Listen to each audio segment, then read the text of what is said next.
Really, I'm hood rich. I'm really a star. I can't wait to be famous. I can't wait to be famous. I can't wait to be famous. I can't wait to be famous. Really, I'm hood rich. I'm really a star. I can't wait to be famous. Really, I'm haunted. I'm haunted by hundreds. Let's keep it 100. You got what up, though? It's your boy Common Sense, man. And we already know that common sense isn't common. All right, look. So today, man, we have the president, Donald Trump.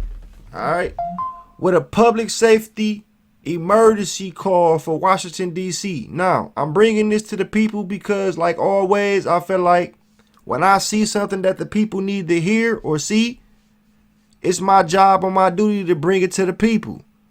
And so today, man, to me, this message is a scary message that Donald Trump has given to all urban communities, cities. I'm your boy Common Sense. Like the video because liking the video is more important to the YouTube algorithm these days. And subscribe to the boy if you're feeling the content. It's a reaction. Let's go. I've been up here a lot. I've never seen a crowd like this. I think we need a ballroom, and that's happening. It's going to be a beautiful ballroom. This is really a lot of people, most I've ever seen in this room. And we're here for a very serious purpose, very serious purpose. Something's out of control, but we're going to put it in control very quickly like we did on the southern border. I'm announcing a historic action to rescue our nation's capital from crime, bloodshed, bedlam, and squalor, and worse. This is Liberation Day in D.C., and we're going to take our capital back. We're taking it back under the authorities vested in me as the President of the United States. I'm officially invoking Section 740 of the District of Columbia Home Rule Act. You know what that is? And placing the D.C. Metropolitan Police Department under direct federal control, and you'll be meeting the people that will be directly involved with that. Very good people, but they're tough, and they know what's happening. They've done it before.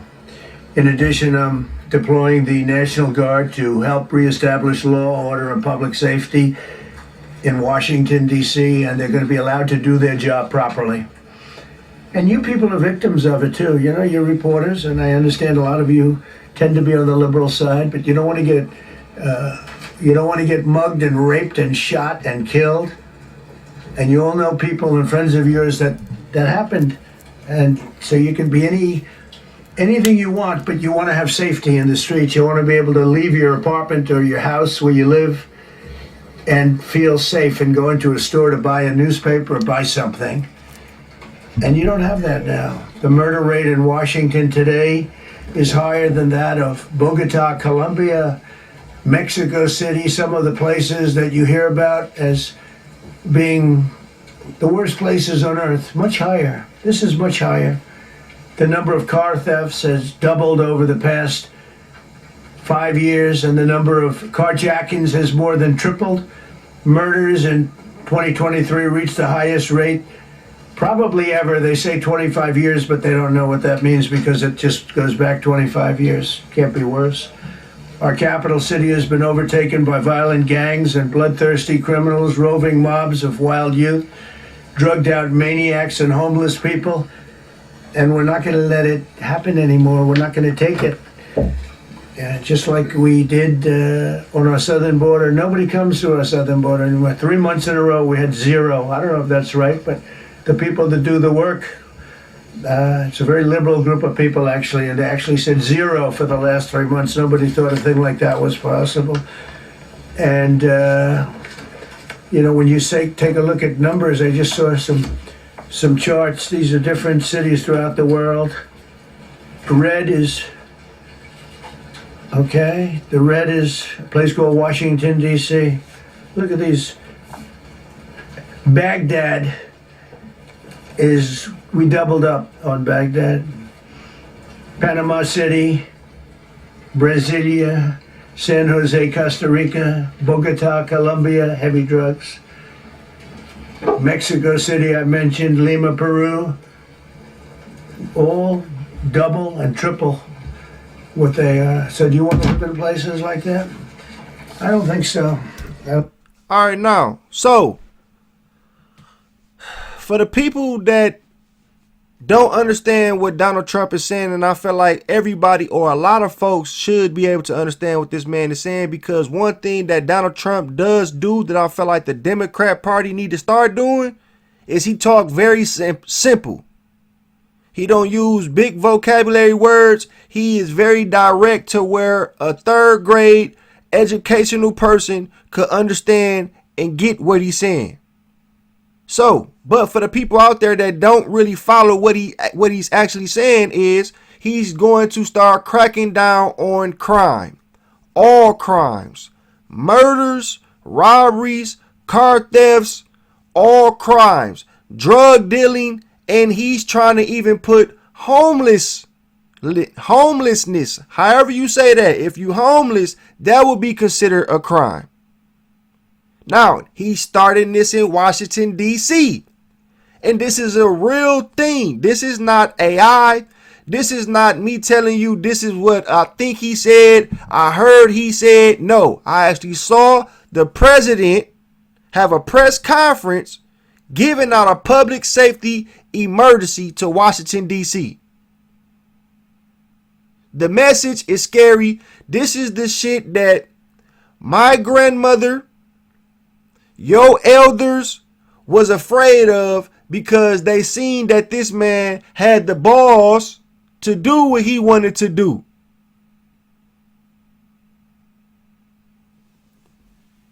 I think so, and I think the people in this room, if you wrote correctly, you'd see, look at the kind of numbers we have. DC, 41 per 100,000, number one that we can find anywhere in the world. Other cities are pretty bad, but they're not as bad as that. Is that where you want to live? The reporters of the world? Juvenile life. All right, now let's stop, because these political people know and understand that a lot of folks is not going to go and do their research on these numbers. So when he say Washington, D.C., the 41 per 100,000 is the worst in America, that's cap. Because Washington, D.C. is considered the fourth highest homicide and crime rate city in America when it comes to the per 100,000 people. Now, the per thing, that's a whole nother thing. I'm not going to try to break that down, but that's what they use, that type of mathematics to weigh out the differences from bigger cities that's bigger than the smaller cities and try to make these numbers look as equal as possible. But make a long story short, guess what the top 3 highest per crime cities are? They are Detroit. They are St. Louis. They are New Orleans.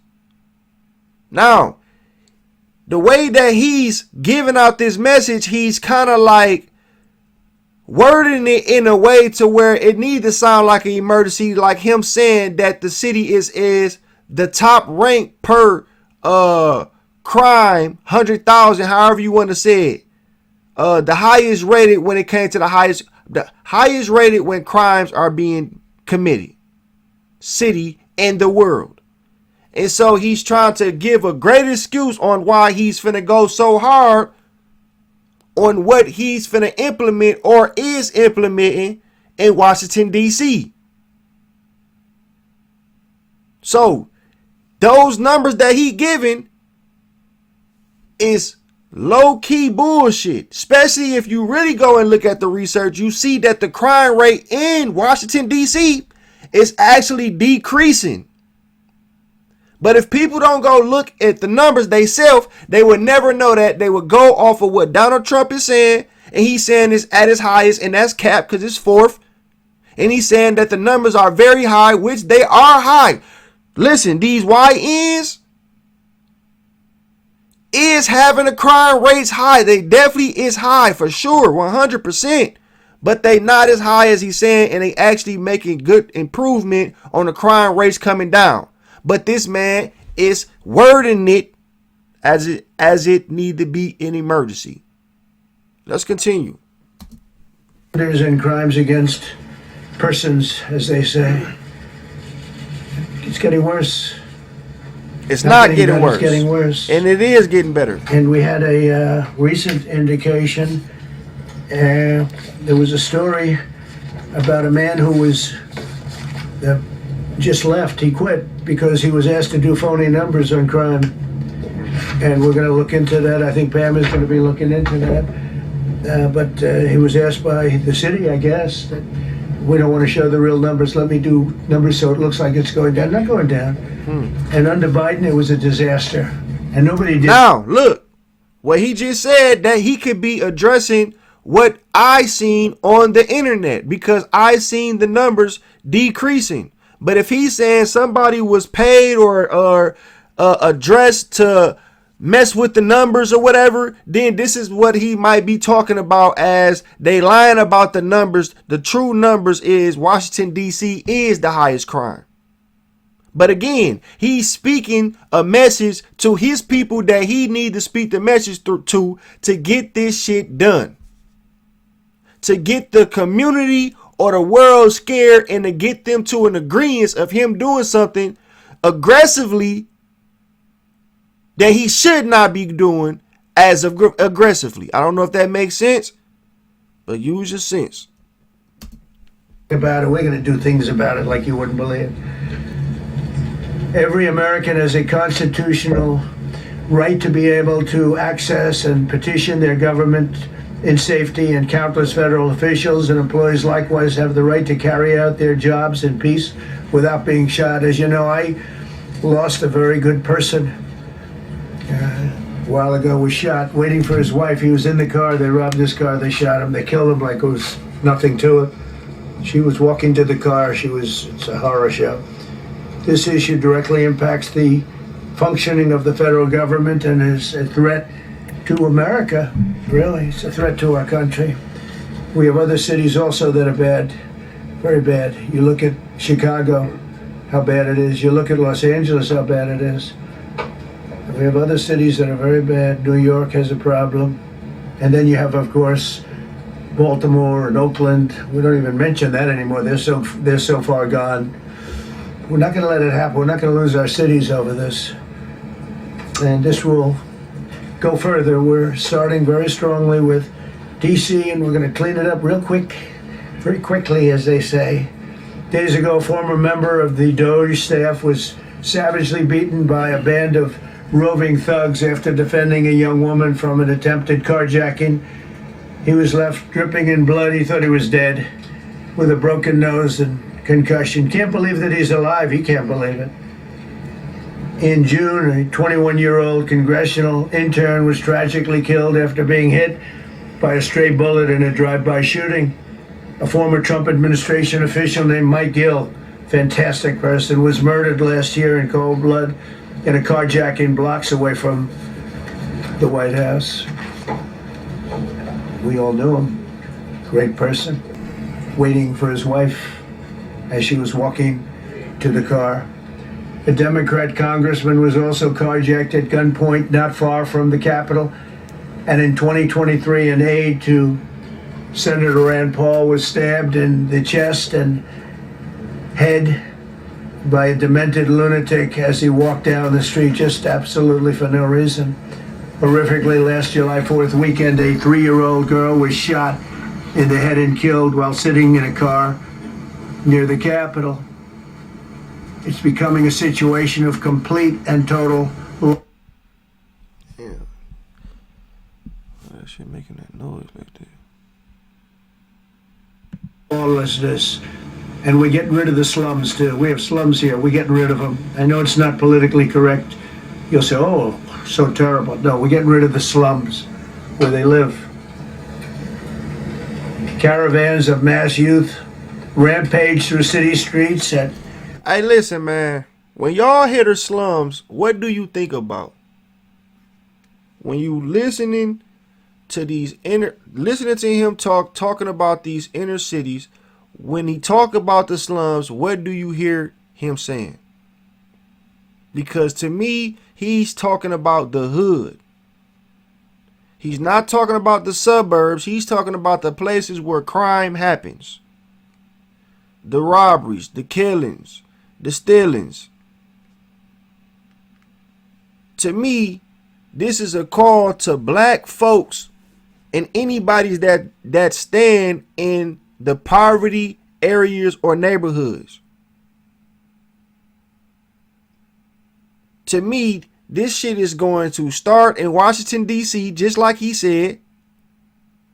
They're going to clean that up fast, and then they go into the rest of the world where it's majority black folks that's in these cities or states. And he cleaning the motherfuckers up. And so, to me, they doing the National Guard situation, and they taking motherfuckers, like he said, bro, they gonna be taking the homeless folks and putting them somewhere else.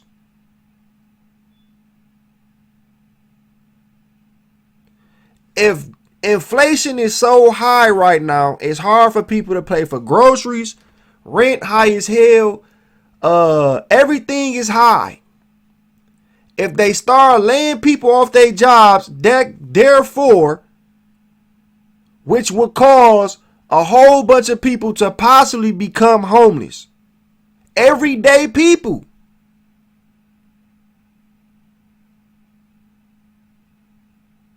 Homelessness will be a crime. Who works the 9 to 5s?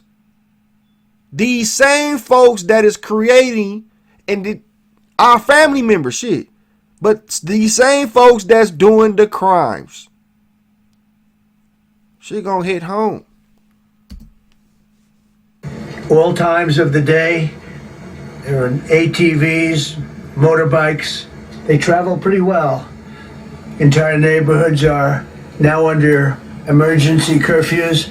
Just this past weekend, gunfire went through, and you saw that the Navy Yard.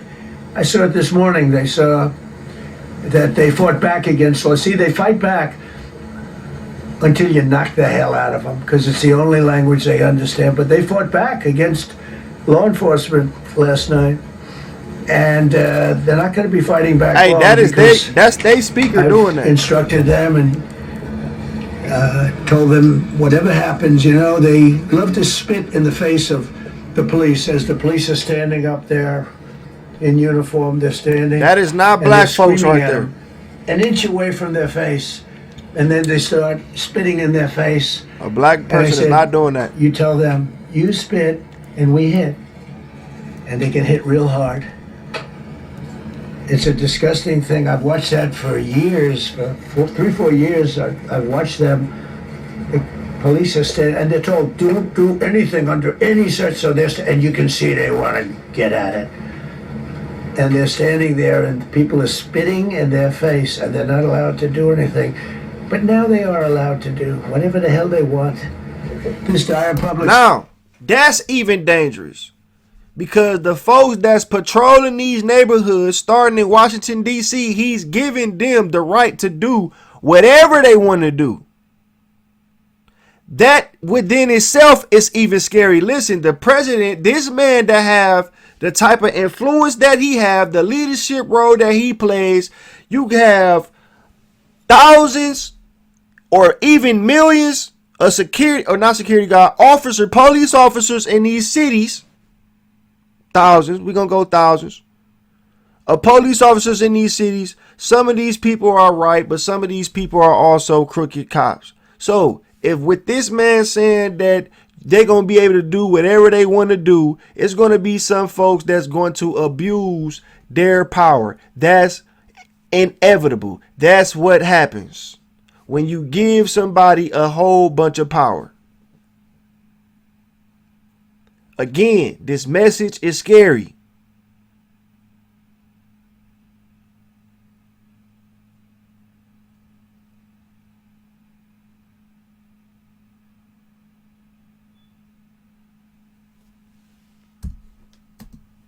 crisis stems directly from the abject failures of the city's local leadership. The radical left city council adopted no cash bail. By the way, every place in the country where you have no cash bail is a disaster. That's what started the problem in New York, and they don't change it. They don't want to change it. That's what started it in Chicago. I mean, bad politicians started it, bad leadership started it, but that was the one thing that's central: no cash bail. Somebody murders somebody and they're out on no cash bail before the day is out.